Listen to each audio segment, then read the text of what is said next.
Et salut tout le monde!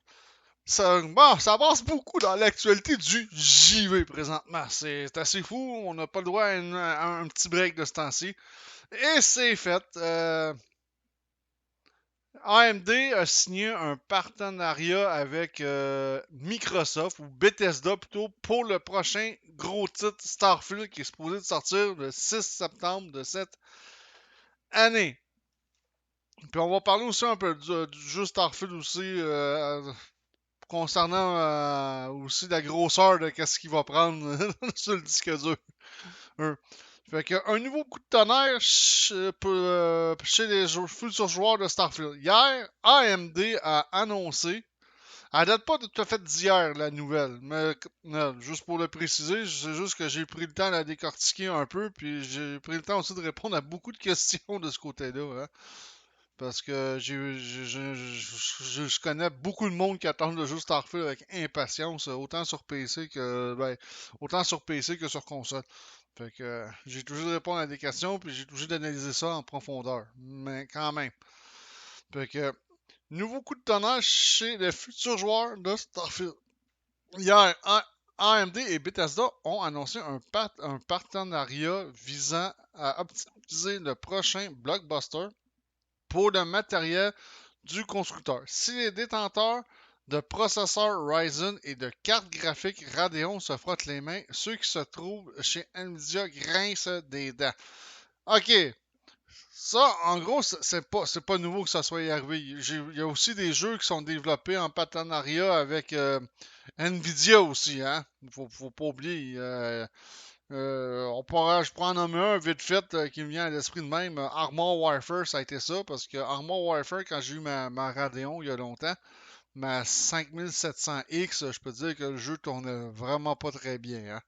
C'était à la limite, des fois sur certaines cartes, c'était l'enfer. Je droppais à 10 FPS, tandis que là, avec ma. Ben là, quand j'avais rentré ma 40, pas ma 40, ma 3070 Ti de l'époque, sur Armor Warfare, ma 3070 Ti faisait fonctionner le jeu à merveille de ce côté-là. Là, je suis rendu avec une RTX 4070 Ti et qui va merveilleusement bien, soit dit en passant. Et une entente pareille ou un partenariat de même, ça ne m'étonnerait pas que dans les prochains jours, les prochaines semaines, que AMD annonce que si on achète soit une carte vidéo Radeon ou un processeur Ryzen de chez AMD, je suis pas mal sûr qu'on va avoir le droit le jeu va être offert. Ah, c'est pas la première fois que ça se fait, hein. Intel a fait ça. Dernièrement, il a offert c'était un jeu de la série War Warhammer à l'achat d'un processeur d'Intel. Tu obtenais ce jeu-là. Évidemment, c'est pour un temps limité. C'est pas à jamais. Mais ça risque d'être la même chose pour surtout, je pense surtout les processeurs AMD. Tous ceux qui vont acheter un nouveau processeur AMD, pas de suite. Sûrement qu'on va avoir droit à une annonce officielle. Mais ceux qui vont acheter un nouveau Ryzen 7700X ou etc. vont avoir le jeu Starfield en prime. Ça serait vraiment pas étonnant. C'est pas la première fois que ce genre d'affaire-là se fait, malheureusement. C'est plate. Fait que sur le site ici. Puis ouais. Puis je vais parler de Starfield aussi parce qu'il y a d'autres choses aussi sur Starfield qui vont être intéressantes. Décidément, Starfield a bien du mal à éviter les polémiques ces derniers temps. Ce qui est absolument vrai. Hein? Depuis quelque temps, Starfield fait la une et peut-être pas pour les bonnes raisons. Pas plus tard que ce week-end, l'Internet a tremblé lorsqu'une petite erreur de communication de la part Bethesda a laissé croire qu'aucun disque ne sera présent dans la version physique du jeu. Ouais, ça là, ça fait chier. Ok, sur PC, tous les jeux sont dématérialisés, c'est des jeux digitales, ok? Mais ceux qui l'achètent sur console, là, moi j'ai précommandé une copie sur console. Je sais pas euh, si je vais l'avoir, si je vais l'acheter ou pas, parce que la version PC aussi m'intéressait beaucoup. Parce que ma console principale, c'est mon PC. Oui, j'ai une Xbox Series X. X. Mais là, ça veut dire qu'on va aller acheter notre jeu au magasin pour la version console, puis tout ce qu'on va avoir, c'est un Christy de code de téléchargement. Ça veut dire que le jeu va prendre plus de 100 gigs d'après moi d'espace. C'est ça que ça veut dire. Il n'y a pas photo de ce côté-là. En réalité, seule l'édition standard sur Xbox en bénéficiera.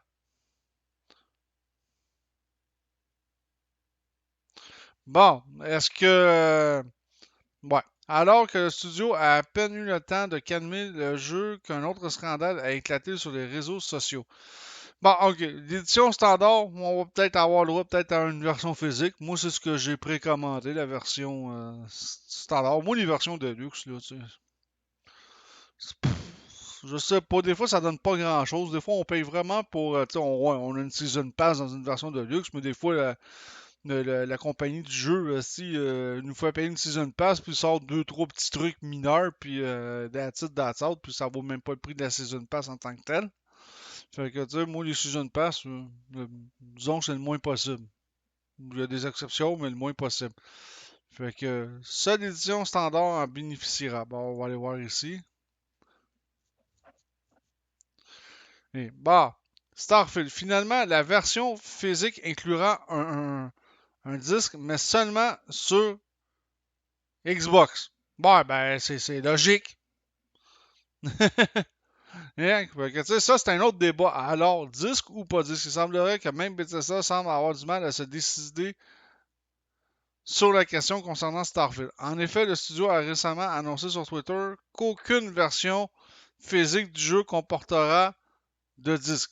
Ça, c'est con, parce que la personne qui aimera pas, ok, tu vois, chez eBay Games, tu es membre platine, blablabla, tu as droit à une certaine période d'essai pour le jeu. Si t'aimes pas le jeu, tu peux le ramener chez eBay Games ou chez GameStop, puis il rembourse la totalité en crédit de magasin, évidemment, mais il va te rembourser la totalité en crédit de magasin. Mais dans ce cas-ci, le problème, c'est que là, on ne pourra pas le faire. Là. La personne qui achète Starfield, finalement, elle n'aime pas ça, mais c'est un Christy de code de téléchargement. Ça va être dur de retourner ça chez Begins dans ta période d'essai, genre, tu sais, c'est nono un peu. Est-ce qu'ils vont le faire? Est-ce qu'ils vont pas le faire? Jusqu'à faire machine arrière sur son site en déclarant que seule la version Xbox pourra en profiter. Bon, là, on risque d'avoir une version physique pour Starfield sur Xbox. C'est génial, c'est ça qu'on demande. Le but de la console, c'est d'acheter aussi ce jeu physique, hein, quand même. Fait que ici, bon, on va parler d'édition physique. L'édition physique de Starfield contiendra un disque uniquement sur Xbox. Notons que le disque sera uniquement inclus dans la version physique standard. Autrement dit, si vous voulez acheter la version de luxe, elle ne sera pas disponible chez GameStop. Il va falloir l'acheter absolument en ligne sur le Xbox Store.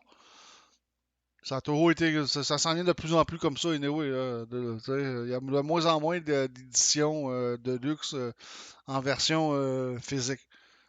Les éditions premium et constellation, bien plus onéreuses, puisque coûtant respectivement, ça c'est en euros, 114,99 euros et 300 euros. Wow! Se contenteront d'un code de téléchargement en plus de leur avantage respectif. Vous savez donc quelle édition se tourner si le plus important pour vous reste la fameuse galette. Bon, je préfère avoir un CD personnellement, puis au pire année, si je veux payer des extras, je paierai les extras à part sur le Xbox Store. Ça, il n'y aura même pas vraiment de problème pour moi de ce côté-là. Avec le dernier Forza Horizon, il n'y avait pas l'édition de luxe en version physique. Ce que j'ai fait, j'ai commandé la version physique, le jeu, l'édition standard qui venait en version physique chez GameStop. Puis j'ai rajouté le reste par après.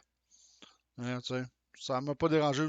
Mais ça, ouais, c'est un des seuls jeux où je fais une exception, où je vais acheter tout le contenu ou tout le bordel. Parce que j'adore Forza Horizon. C'est un de mes jeux de course préférés, même si c'est ça. Fait que, il va y avoir une version vraiment physique. Ça, c'est clair, clarifié. Merci. Bonsoir. Bon, tout a commencé hier lorsque AMD a annoncé son partenariat avec le studio qui vise à obtenir la meilleure optimisation possible sur son propre matériel. Ouais, ça c'est à peu près. C'est chiant par contre un peu parce que on le sait tout le monde, tous ceux qui travaillent en informatique comme moi, puis qui fait de l'informatique comme moi, qui fait du benchmark, moi je suis spécialisé en hardware, que les processeurs Intel sont beaucoup plus performants en gaming que les processeurs AMD. Les Ryzen 7000 n'ont pas réussi à coter ni les Intel 12e génération, ni Intel 13e génération. Tu sais, c'est assez fou, là. Tu sais, Intel reste quand même la meilleure valeur pour gamer. Un bon i5, ça torche à peu près dans n'importe quoi de ce côté-là. Nous avons des ingénieurs AMD dans notre base de code qui travaillent sur le traitement de l'image FSR2 et l'upscaling. Et le résultat est incroyable. Jubile même Todd Howard. Oh, lui, je l'haïs, lui. Moi, je l'ai trop détesté, lui, Todd Howard, là. Pour moi, c'est un idiot, là, c'est mon opinion, là, mais je l'ai jamais aimé, surtout avec la colère qu'il avait faite auprès des joueurs quand Fallout 76 était sorti. Ben oui, les joueurs étaient pas contents pour Fallout 76. Ben oui, mais le jeu il était full buggé. Il était full buggé le jeu. À un moment donné, t'achètes un jeu, c'est full buggé. Faut pas que tu t'attendes aussi que les joueurs vont vraiment être contents. Là. Ils payent le jeu quand même pour jouer. Là. Cette optimisation se concentrera en premier lieu sur les derniers processeurs et cartes graphiques de la marque, soit respectivement les fameux Ryzen 7000 et les Radeon 7000. Moi, je suis prêt à parier n'importe quoi que ma 4070 Ti passe en avant de n'importe quel Radeon de la série 7000. Hein? Pas mal sûr. C'est pas pour me vanter, je dis pas que c'est de la merde en AMD, loin de là. C'est pas de la merde. J'ai eu un Ryzen 3800X que j'ai particulièrement adoré. J'ai eu l'occasion d'essayer aussi du 5800X qui était quand même très bien aussi. Il n'y a pas photo. C'était quand même pas pire. Les joueurs s'inquiètent de manque de support DLS sur Starfield. Ben oui, parce que la technologie DLSS, c'est la technologie d'upscale. Ben, c'est un upscaler de graphique chez Nvidia. C'est cette technologie-là qu'NVIDIA, ça sert pour upscaler des graphiques. Puis ça marche quand même très bien, je dois dire. C'est fou. Il faut cependant bien comprendre que ce travail effectué par l'équipe d'AMD sur le FSR2 à, bénéficiera à toutes ces cartes graphiques. Ouais, mais des fois, la technologie AMD, des fois, du côté d'NVIDIA, ça fonctionne pas non plus toujours très bien. J'en ai eu une expérience à quelques reprises et l'inverse est de même aussi, des fois, de ce côté-là. Ainsi que la version Xbox du jeu. Bon, c'est sûr que la Xbox, elle a un processeur, elle a un APU AMD, déjà en partant. Une bonne surprise pour le moins bienvenu si on regarde la configuration recommandée costaud. Ah ouais, on va aller voir la configuration. Parce qu'il faut pas oublier qu'un jeu sur PC, ok, on va reprendre ça de cette façon. Un jeu qui sort sur console, puis après ça, qui sort sur PC. Sur PC, ça demande comme 3 fois plus de ressources pour faire rouler le jeu que sur une console. Parce que c'est ça. La technologie est beaucoup plus poussée sur PC. Le PC est pas limité par. Comment dire? Le PC est pas limité comparé à la console. La console est limitée parce que la télévision, elle n'a pas tout à fait la même résolution qu'un écran 4K de PC, entre autres. Puis le PC est beaucoup plus performant aussi que la console, en général. Fait qu'on va aller voir la configuration minimale sur PC. Je vous le dis, ça va prendre une machine de guerre pour rouler ça. Ok, blablabla, ok, on va voir la configuration minimale. Wow! Bah, minimale, je rigole un peu en disant wow. Euh, mais ça prend quand même une pas pire configuration. C'est minimum un Ryzen 2600X. Bon, le 2600X, c'est un 6 cœurs. Ou un Intel Core i7 6800K. Le 6800K. Ça j'ai un peu de misère à le placer parce que pour la simple et bonne raison que j'ai peut-être pas dû en vendre beaucoup quand c'est sorti, cette histoire-là. Mhm. 6800K. Ouais, c'était un 6 cœurs. Ça, je m'en rappelle. Très bien. DDR4. Socket 2011. C'est ça. Il me semblait que c'était du socket. C'était le socket 2011, troisième amélioration, si on pourrait dire, ou troisième génération du socket 2011. Fait que c'est quand même Watatao de ce côté-là. Fait que, ouais, j'étais pas sûr de 6800K. Moi, non, effectivement, j'en ai pas vendu beaucoup parce que le socket 2011, c'était du haut de gamme de chez Intel. Parce qu'avant, tu avais, mettons, on va prendre un exemple assez concret. Il y a longtemps, tu avais le socket 775.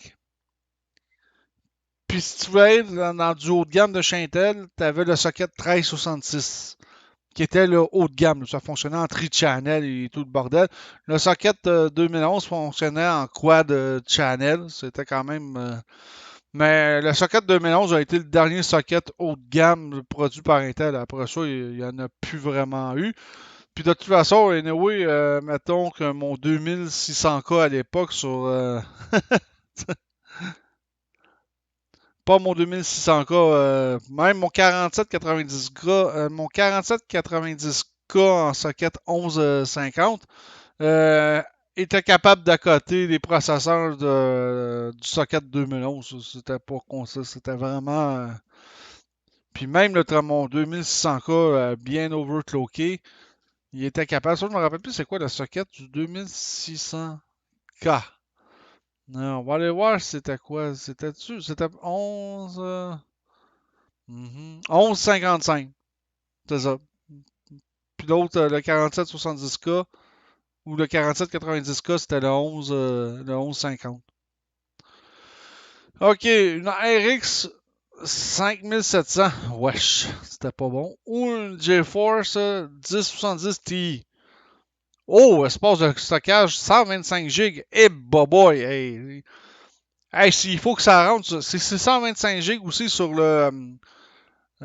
console, je ne veux pas vous décevoir, mesdames et messieurs, mais commencez à faire le ménage dans votre console si vous voulez installer le jeu, hein, parce que 125 GB, Christy, déjà avec la disque dur principale de la Xbox, c'est déjà assez ardu d'installer 50 GB parce que c'est tellement mal divisé. Puis un SSD obligatoire. Ouh, ok, on rigole plus. Bon, la configuration recommandée. Là. Bon, est-ce qu'on va rigoler? Parce qu'ils disent costaud. Bon, à date, c'est costaud, mais c'est pas si pire. Moi, je suis en masse dedans avec mon équipement que j'ai présentement de ce côté-là. Ryzen 3600X ou Intel i5 10600K. Il y a OK. 16 GB de mémoire vive. Bon, c'est une RX 6800 XT ou une Nvidia GeForce RTX 2080. Ouais. Ben, de toute façon, c'est deux très grosses cartes. C'était les plus grosses cartes de l'époque. Hein, de ce côté-là. Moi, j'ai une 4070 Ti. Connexion à haut Internet à haut débit. Misère, oui, hein, pour télécharger 125 GB. Aussi, tu vas passer la nuit. Puis 125 GB de disque dur. Bon, sur PC, c'est moins. Installer 125 GB, c'est quand même très facile. Sur console, par exemple, surtout sur la Xbox Series S, encore là, je suis même pas sûr s'ils vont être capables de faire runner le jeu comme du monde sur la Series S. Mais la Series S, avec son 500 GB de disque dur, on est déjà un petit peu mal barré. On est vraiment mal barré. Même pour la Series X, il va falloir désinstaller énormément de jeux. De ce côté-là. Bon, revenons-en au partenariat de AMD. Bon, c'est un peu égaré, mais c'est quand même le fun un peu Fait que, au sein de l'écurie Nvidia, en revanche, la nouvelle n'a pas suscité le même enthousiasme. Oui, c'est sûr, Nvidia a dû grincer des dents. Bon, AMD bloque intentionnellement le support DLSS dans les jeux qu'il sponsorise, chose qu'NVIDIA ne fait pas du tout. Se lamente un joueur sur Twitter tout en appelant au boycott du jeu. Pourtant, si cette annonce signifie bien que les joueurs sur matériel AMD bénéficieront d'un soin tout particulier, elle ne sous-entend en rien que le Starfield ne sera pas compatible avec le DLSS de Nvidia. Sur Reddit, un autre utilisateur souligne de même, non, sans une pointe d'ironie, que le cas échéant. Les modeurs se feront un plaisir d'ajouter de la compatibilité DLSS une fois le titre disponible. Ah, ben ça c'est sûr, hein? Il y a des modeurs qui vont s'en donner à cœur joie.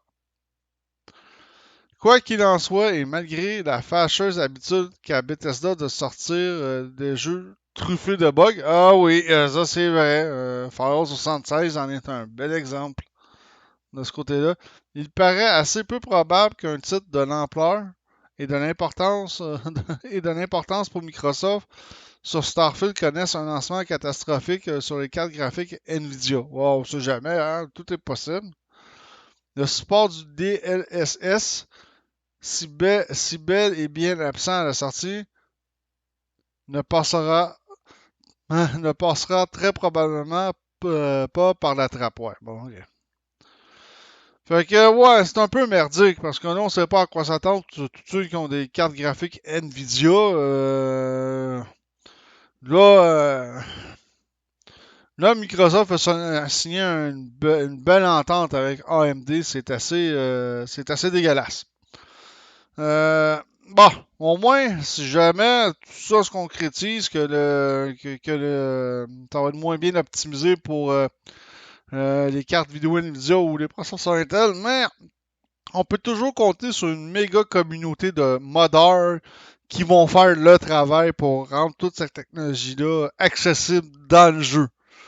Parce que oui, c'est vraiment plate quand on apprend quelque chose de ce genre-là, une nouvelle comme ça, que ouais, ben AMD va être traité aux petits oignons versus sur les autres qui n'ont pas de matériel AMD, ça va être un peu autre chose. Non, faut pas que ça marche de même dans la vraie vie parce que là, ce que ça fait, c'est que là, ça dit, ben, si vous voulez jouer à Starfield, bien optimisé, mais venez nous encourager en nous achetant des processeurs puis des cartes vidéo. C'est complètement ridicule. Mais c'est pas la première fois que ça se fait, ça sera pas la dernière. Ça s'est souvent fait, puis ça va continuer pareil. C'est ce qu'on appelle des exclusivités. Ouais. Et pourtant, on pourrait dire que le grand big boss de Microsoft, lui, les exclusivités, il aimerait que ça disparaisse.